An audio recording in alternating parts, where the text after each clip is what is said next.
국가 부채 비율이 비기축통화국 평균 첫 추월했다.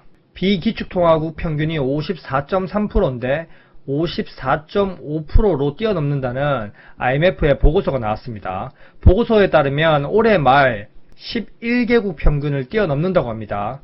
이렇게 경제가 어려운 시국에 한국의 국가 부채는 계속 증가하고 있고요. 줄어든 적이 거의 없습니다. 부동산에 몰빵한 영향이죠. 이런 어려운 시기에 이걸 해냅니다. 역시 대단한 대한민국.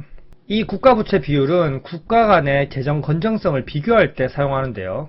미국이나 일본, 유로존 국가들은 달러와 엔화, 유로화 등을 쓰는 기축통화국이고요. 이런 기축통화국들은 경제 위기가 오면 자국 돈을 찍어내서 버틸 수 있습니다. 코로나 시기에 미국을 생각하면 되죠. 달러를 찍어내서 시장의 유동성을 공급하고 코로나 위기를 이겨냈죠. 하지만 한국, 노르웨이, 뉴질랜드, 이스라엘, 체코, 홍콩 이런 비기축통화국들은 부채 비율을 관리하지 못하면 한순간에 무너질 수 있습니다. 한국은행 이창용 총재하는 행동 보면 한국이 기축통화국 된 것 같죠. 무조건적인 금리 인하만 계속합니다. 정말 나쁜 사람입니다. IMF가 집계한 비기축통화국인 선진국의 국가 부채 비율 현황을 한번 보시면요. 현재 한국의 올해 말 전망이 4위입니다. 2018년만 해도 부채 비율이 37.9%, 2019년에는 39.7%, 2020년에는 45.9%로 확 늘었습니다. 코로나 때 유동성을 확 공급한 영향이 있죠. 근데 현재 2025년에는 54.5%로 평균을 넘어서면서 4위까지 올라올 전망이고요. 2029년에는 58.4%로 뉴질랜드를 뛰어넘어서 이스라엘 다음으로 3위까지 올라갈 한국입니다. 와, 정말 미쳤죠. 2위인 이스라엘은 2023년 10월 이후에 하마스 전쟁 관련 지출이 늘면서 나라 빚이 늘어나는 그런 특수한 상황이었고요. 근데 한국은 어떤 특수한 상황이 있었길래 빠르게 상위권까지 올라가는 거죠. 2020년만 해도 7위였고요. 근데 올해 연말만 되면 4위가 되고요. 2029년에는 3위까지 랭크됩니다. 정말 이런 거 하나는 빠른 민족답게 초고속입니다. 이렇게 빠른 속도로 부채 비율이 늘어난 이유는 아시죠? 한국 인구 구조가 가장 큽니다. 일단 5060 세대가 20대보다 훨씬 많으니까 정치인들은 본인 자리를 유지하기 위해서 5060 세대들만을 위한 정책을 펼치고 표심을 얻기 위해서 모든 법을 개정하고 있습니다. 최근에 연금 개혁만 봐도 아시죠? 근데 이런 정책이 전체 인구가 다 잘 먹고 잘 살게 되는 게 아닙니다. 오히려 부가 한쪽으로 쏠리게 되는 거고요. 결국 표심을 얻기 위한 부동산만을 위한 정책, 5060만을 위한 정책, 인구 비율이 아무리 가장 높고 표심이 가장 힘이 세다고 해도 한국 정치인들은 한국 미래를 신경 써야 하는데 전혀 신경 쓰지 않고 내가 권력 유지할 때만 잘 살면 되고 무너지지 않으면 돼. 이런 식으로 폭탄 돌리기만 하고 있습니다. 이건 정말 아닌 것 같은데요.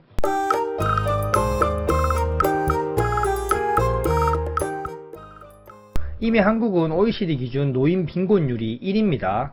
그렇게 노인들을 위한 정책을 했지만 결국 빈곤율이 1위라는 불명예를 떠안았고요.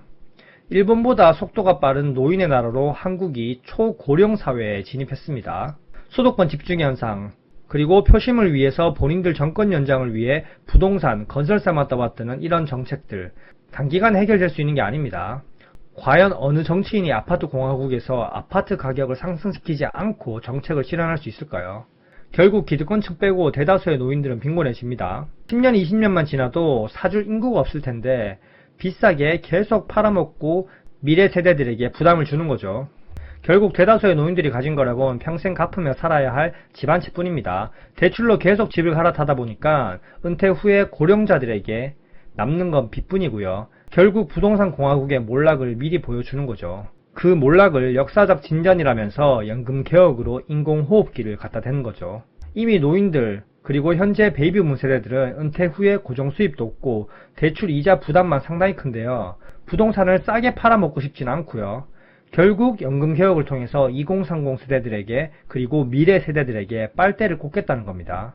그러면서 또 계속 금리 인하만 외치고 있는 게 현실이죠. 한국은 이미 작년 연말에 초고령 사회로 진입했습니다. 초고령 사회란 65세 이상 인구가 주민등록 기준으로 전체 인구의 20%를 넘는 수치인데요. 작년 기준으로 1020만 명을 넘었습니다. 전체 인구에서 7% 이상이면 고령화 사회, 14% 이상이면 고령 사회. 이제 볼 수 없는 숫자죠. 20% 이상이고 초고령 사회입니다. 이미 한국 인구가 비정상적으로 무너지고 있고 저출산 고령화는 이미 OECD 평균을 넘어서고 있습니다. 이대로 몇십 년만 흐르면 한국이 자체 소멸할지도 모르는 상황에서 국민연금 개혁이 답이 될까요? 그리고 계속 추경만 하고 금리 인하만 한다고 해서 답이 될까요? 청년 세대들과 미래 세대는 암울해지고 있는 게 현실입니다. 결국 이렇게 되니까 소비 심리가 위축되고요. 소비 심리가 위축되면 기업 실적 악화가 되고, 그렇게 되면 고용이 감소되고 투자가 감소하고 또 한국이 경제 성장률을 하향할 수밖에 없습니다. 현재 일어나고 있는 상황이죠. 결국 가계부채 증가, 이자 부담이 증가하면서 또 소비 심리가 위축되는 악순환이 계속적으로 일어나고 있습니다. 이런 사이클이 앞으로 한국 경제에서 계속적으로 반복될 사이클입니다. 자, 더 심각한 건 2050년이 되면 생산 인구가 절반으로 뚝 떨어집니다. 결국 저성장이 고착화되는 거죠. 15세에서 64세까지를 생산 연령 인구라고 보고 있는데요. 2050년이 되면 이 인구가 절반으로 확 줄어든다는 거죠. 그리고 아까 말씀드렸던 고령 인구가 2050년이 되면 무려 40%를 넘어가게 됩니다. 그러면 우리 주변을 둘러보면 거의 반이 65세 이상이라는 거죠. 고령 인구는 계속적으로 증가하는 우상향을 띠고 있고 생산 연령 인구는 계속적으로 줄어드는 이런 상황. 이 시기에 한국 경제 잠재 성장률이 플러스를 유지할 수 있을까요? 플러스만 유지한다면 정말 다행인 시대가 되는 겁니다. 그 나라의 수준은 그 나라의 정치를 보면 안다고 하는 말이 있는 것처럼 계엄령 사태 이후에 여실히 드러나고 있습니다. 하루빨리 국민을 위한 정치를 했으면 좋겠습니다. 결국 시간이 지나면서 실질 임금도 계속 떨어지게 되고 대신에 복지 지출은 계속 급증하게 될 겁니다. 국민연금 고갈이 더 앞당겨질 거라는 느낌이 팍팍 오시죠. 그리고 연금 개혁도 한 번 더 할 가능성이 상당히 큽니다. 정말 앞으로는 조심해야 될 시기고 각자 도생을 해야 될 시기입니다.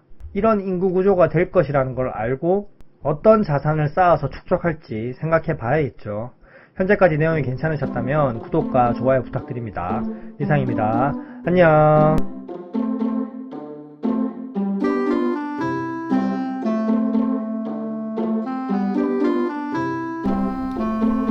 Why